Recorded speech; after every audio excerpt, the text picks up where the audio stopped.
The man, Soo Yun Ryong, who is the protagonist of the story, began by stating he was just an ordinary person from a civilized planet called Earth.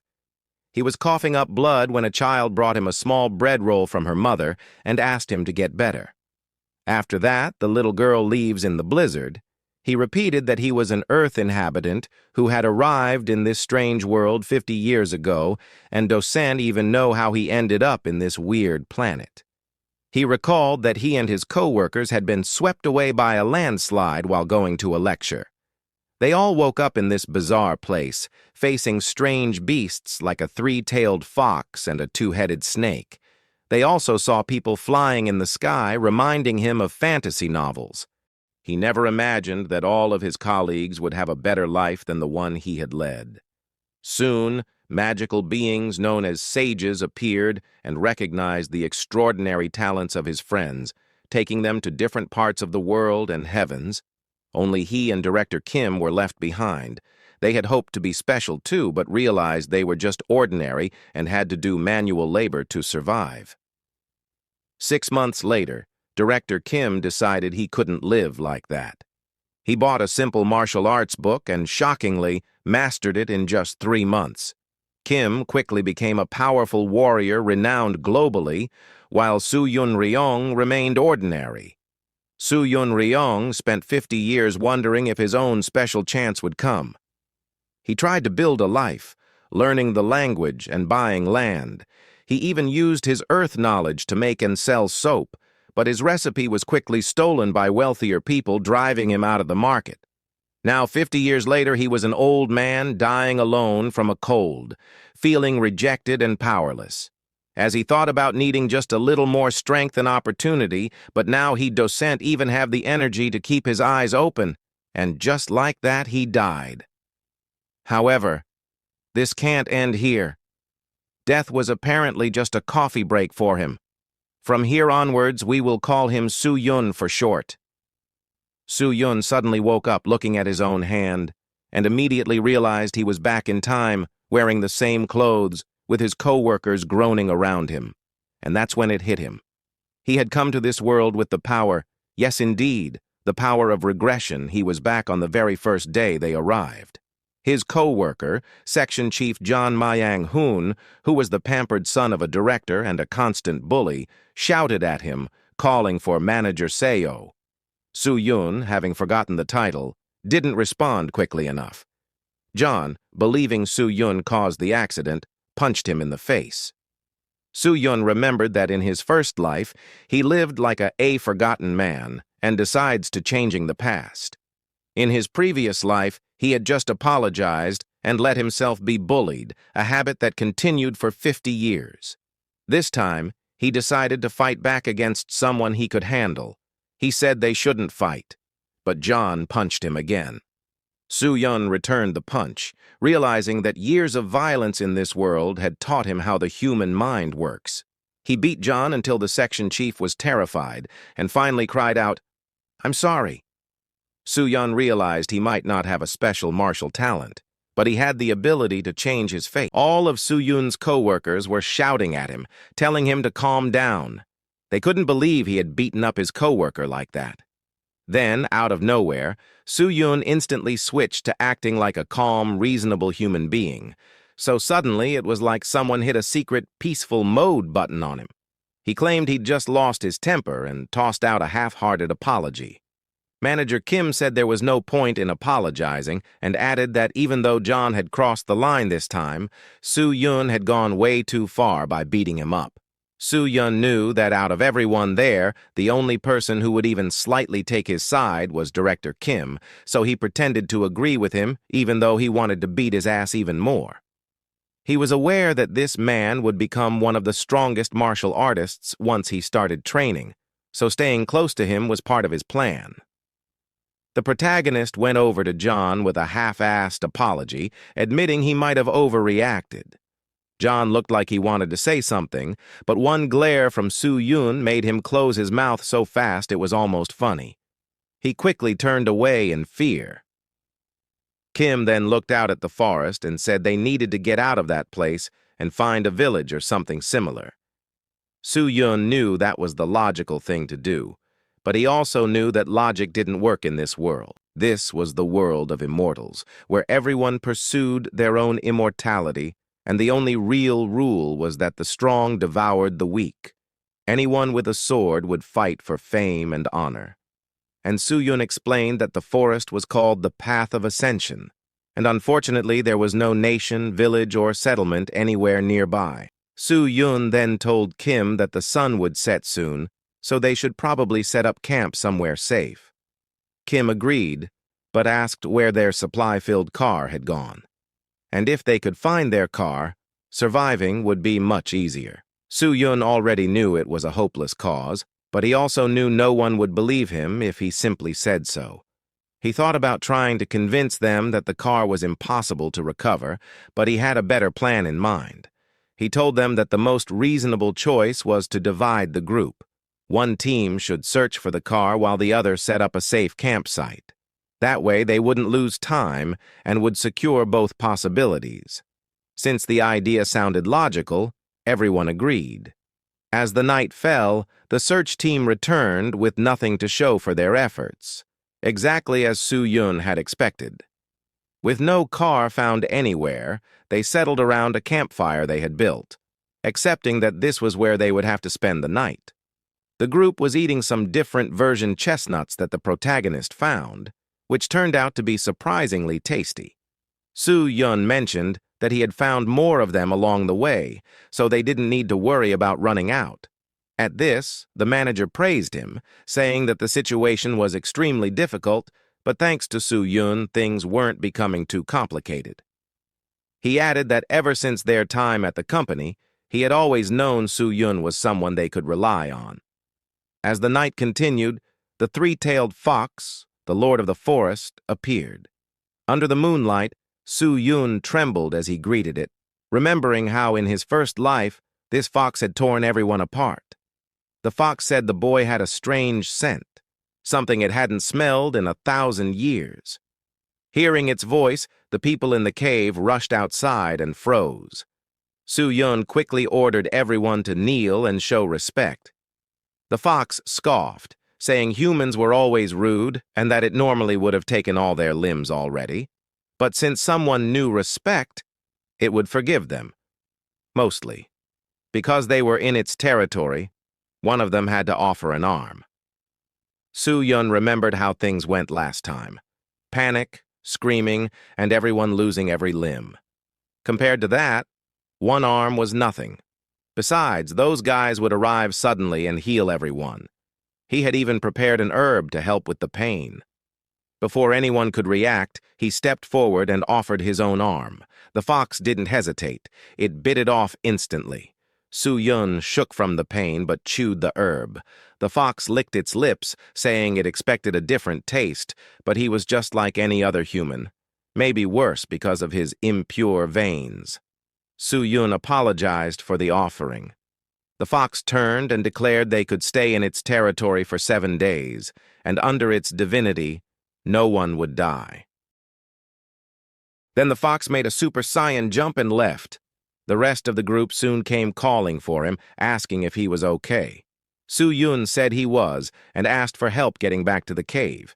Since he was the first one to encounter the fox, he explained that he had talked with it before they arrived and learned a little about the world. He revealed that they were no longer on Earth, but in the Murim. Everyone panicked, saying they never imagined something like this could happen, but after seeing a three-tailed fox, reality finally sank in. Su-yun showed his missing arm and told them that at least they were safe for a week because of what he did. The others immediately asked what would happen after that week, and he told them they would have to give something else. Everyone grew desperate, but Su-yun said he was exhausted and needed to rest, and hoped they understood. Night fell. While he was healing, Su-yun overheard John whispering to the others, plotting to keep him imprisoned and sacrifice him every week for his limbs.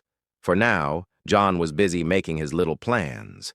But Su-yun was sitting there without an arm, and silently farming aura with remaining hand in his pocket. From the way everyone was talking, it was clear. They wanted to imprison him and offer up one of his limbs every week. Soo-yun briefly considered killing him, but he held back.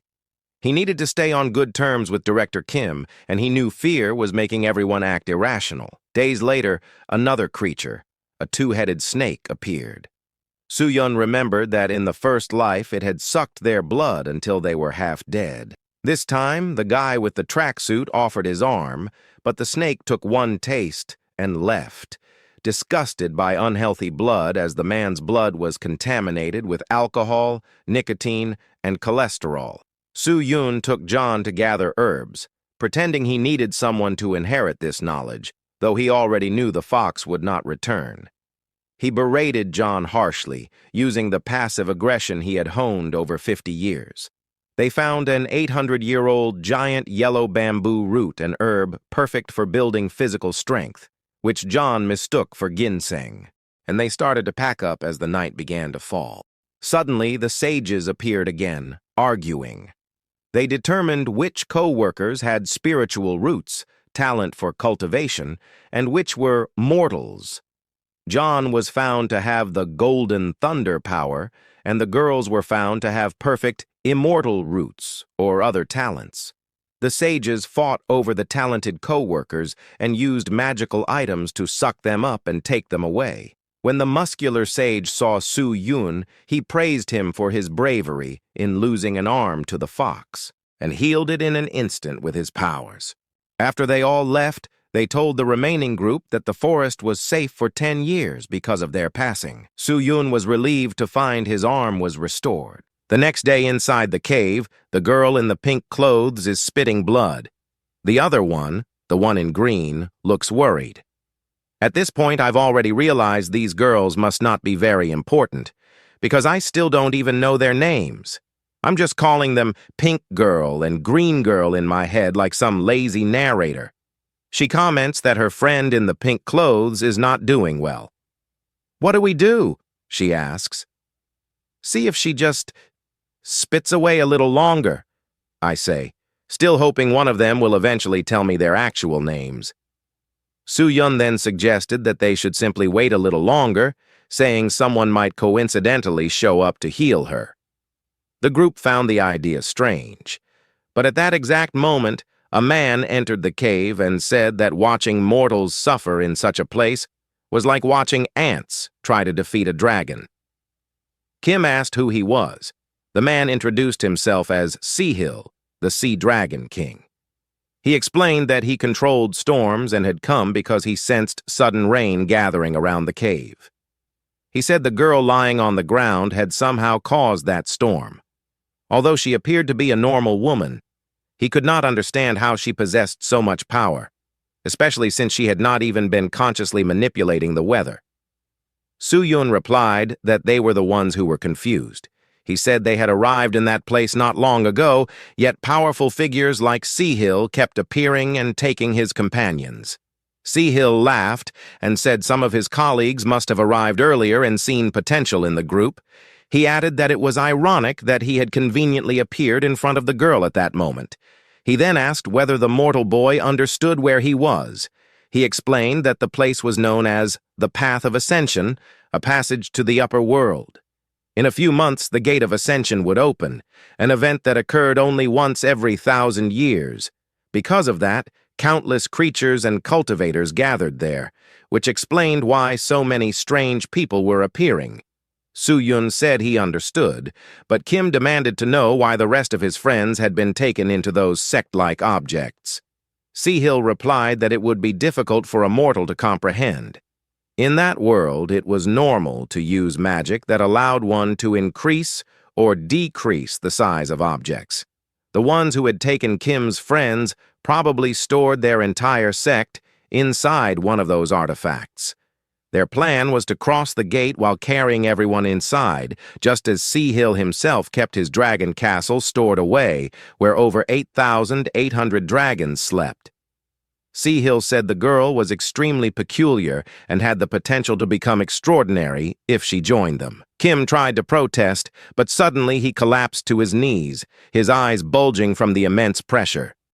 Seahill said he would give his blood to the girl and accept her into his group, claiming it was the best solution for everyone. He warned them never to interfere with the intentions of people from that world. The main boy felt his head was about to explode, once again becoming collateral damage. Seahill added that he was being merciful because most would have killed Kim. With a thunderous roar, he flew away on his dragon. The next day, all their companions had been taken, leaving only one girl behind, whose name no one knew yet. She laughed hysterically, saying the world had turned into a complete mess of dragons, people being snatched away, and others flying through the sky. She admitted she could not understand any of it. Soo-yun gently patted her shoulder and told her to calm down. She begged him not to be taken away as well, saying she would not survive alone in the forest. He thought it was a shame, but their time had already run out. Suddenly, an old man riding a mechanical lion appeared. He asked how mortals had ended up on the path. Then he concluded that the instability caused by the imminent opening of the gate must have dragged them there. He demanded to know which one of them had emitted the vast consciousness he had sensed, something powerful enough to feel like a sage descending from the upper realms. For some reason, he believed it was the girl.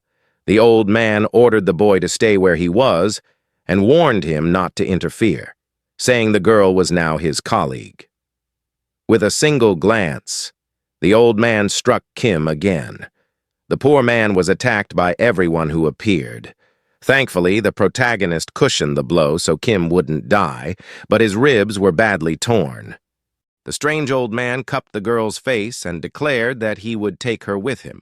He said that although her foundation was weak, her talent for consciousness was exceptional, and he could awaken it. She cried out for the two boys. I am not entirely sure how she considered Kim as a boy. Now the old man with the makeshift lion told her it would be best to abandon her worldly attachments, now that he had made his offer. As they flew away, he prepared to kill the boys to force her acceptance. She begged him not to hurt them and quickly agreed. He said it was good that she was willing to forget her earthly connections. She accepted. He let the boys go, but immediately aimed an attack at them again, saying that leaving them alive would keep her tied to them forever. Instead of killing them, he opened a portal and sent them back to a nearby city. Through the old man's ring, the boys could still hear the girl calling to them. They were left stranded in an unknown place. Thanks for watching this manhwa recap. If you enjoyed it, make sure to like and subscribe for more content. See you in the next one!